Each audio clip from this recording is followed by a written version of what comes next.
之前有觀眾問呢個衣帽間行唔行到入去㗎？真係行到入去㗎，兩個妹姐同時喺裏邊換衫都冇問題㗎喎。業主收樓嘅時候，見到呢個雜角位都唔知點用好，我哋幫佢設計咗呢一個衣帽間，增加咗收納空間之餘，亦都將個雜角位嘅缺點變為優點。安裝完成之後，一啲都冇壓迫感㗎。訂做家私嘅好處呢，就係可以隨心所欲滿足每一位業主嘅需求。呢位屋主愛心爆棚，佢養咗好多寵物，呢一個寵物櫃就係按照佢嘅要求嚟訂做嘅。我哋做咗呢一個可以透氣嘅百葉門，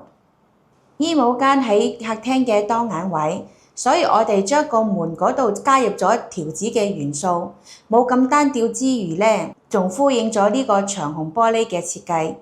令到成間屋嘅設計有一致性，仲好靚添。